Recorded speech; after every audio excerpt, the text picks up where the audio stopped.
they will tell you that discipline is waking up at 5 a.m. They will tell you it's punishing yourself with endless routines, endless drills, a soldier flogging himself before battle. But the truth is deeper. True discipline is not a cage. It is the foundation of freedom. Today on AREV, we reveal 11 Stoic lessons that define true discipline. Stay till the end. It may just change your life. The first victory, the most important victory, is not over the world, it is over yourself. Over the whispers in your mind that tell you to take the easy path, the pleasurable path. When you can silence those whispers, when you can look temptation in the eye and say no, that is when you truly begin to conquer this life. The Stoics, they understood this. They knew that a man enslaved by his desires is a man at the mercy of fate. But a man who masters his desires, he becomes the master of his own destiny. Every day we face temptations, distractions, urges that pull us away from our purpose. But when you can resist those urges, when you can choose the hard path over the easy one, that is discipline. And in that discipline, you will find a strength you never knew you possessed. There is no point fighting battles you can never win. The world is a chaotic place, full of storms and shadows. You cannot control the winds, nor can you control the tides. What you can control is you, your mind, your will. This is where true discipline takes root. The Stoics, they knew that to be unbreakable, you must focus on what you can influence, your thoughts, your actions, your reactions. The rest, let it wash over you like the waves against the cliffs. They may crash with fury, but the cliffs, they remain unmoved. They have weathered countless storms. You too can be like those cliffs, immovable, unbreakable. Focus your will on what truly matters. That is the path of discipline. Do not fear pain, do not run from it, embrace it. Pain is the fire in which you are forged. We all experience pain in one form or another. It is an unavoidable part of life. But the Stoics, they saw pain for what it truly is, a teacher. A harsh one, yes, but a teacher nonetheless. Every struggle, every hardship, every moment of discomfort, it is an opportunity to grow stronger. Think of the blacksmith hammering away at a piece of iron. With each blow, with each burst of heat, the iron is tested, tempered, transformed. It is through this process, this trial by fire, that it becomes something stronger, something unbreakable.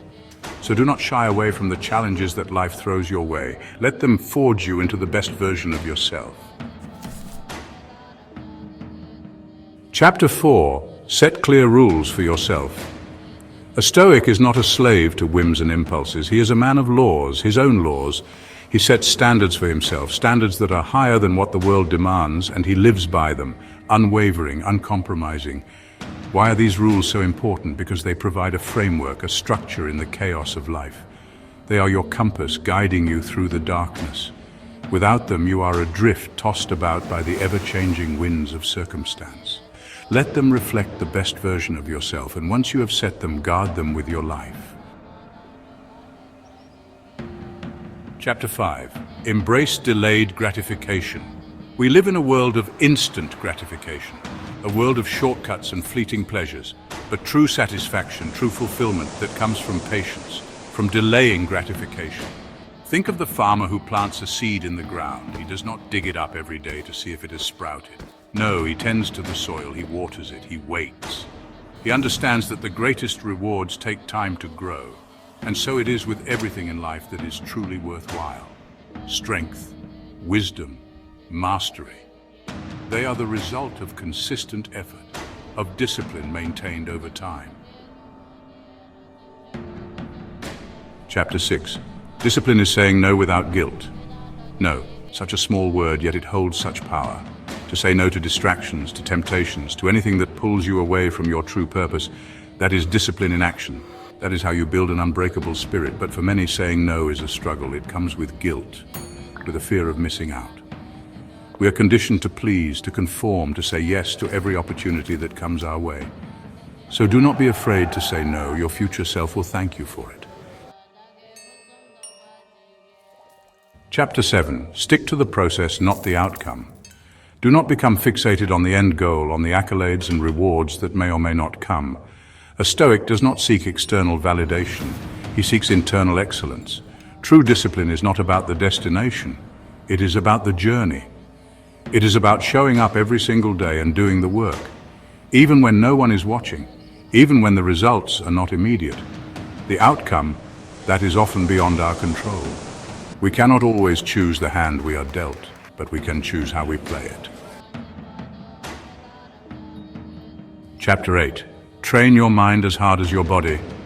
Physical strength is important, yes. It is the armor that protects you. But the mind is the weapon.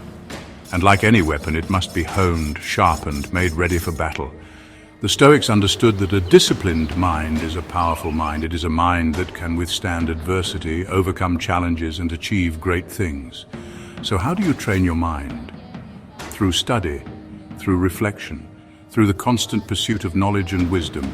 Challenge your assumptions, question your beliefs, push yourself to think critically, to see the world from different perspectives. For it is in these moments of mental exertion that your mind truly grows stronger. We live in a world that is constantly trying to distract us, a world of noise and stimulation. But silence, stillness, these are not the enemies. They are the testing grounds. Boredom, you see, is a crucible. It is in the quiet moments, the moments when the mind is left to its own devices, that our true nature is revealed. The weak, they crumble. They seek out distractions, anything to fill the void. But the disciplined mind, it welcomes boredom. It sees it as an opportunity to cultivate inner strength, to practice patience, to simply be. Think of the monk in meditation, sitting in silence for hours on end. He is not bored. He is training his mind, strengthening his focus, achieving a level of inner peace that most can only dream of. So the next time you find yourself feeling restless, embrace the boredom. You might be surprised at what you discover. Imagine for a moment that you are not alone, that you are being observed, not by a judgmental eye, but by a wise and benevolent mentor, someone who sees your potential, who believes in you even when you doubt yourself. How would that change your actions, your decisions? Would you waste your time on frivolous pursuits, or would you strive to live up to the best version of yourself? They called it living as if. Live as if you are accountable to a higher power, to a wise mentor, to the best version of yourself. And in a way you are accountable to your future self. Every act of discipline, every time you choose the hard path over the easy one, every time you resist temptation and push yourself beyond your limits, it is a message to the man you will become. A message that says, I care enough about you to suffer today. We often think of discipline as a form of self-punishment, but it is not. It is an act of self-love. It is about investing in your future, about becoming the best version of yourself. Think of the athlete who pushes himself to the brink of exhaustion, who endures pain and sacrifice in pursuit of victory. He does not do it because he hates himself. He does it because he loves himself. He loves the man he is becoming. So embrace the struggle. Discipline is not chains. Discipline is wings. It gives you the power to rise above the noise, the chaos, the endless distractions of this world. It gives you the power to live by virtue, to pursue your purpose with unwavering focus, to become truly free. If you are ready to forge yourself in the fires of Stoic wisdom, subscribe to AREV now. The journey begins here.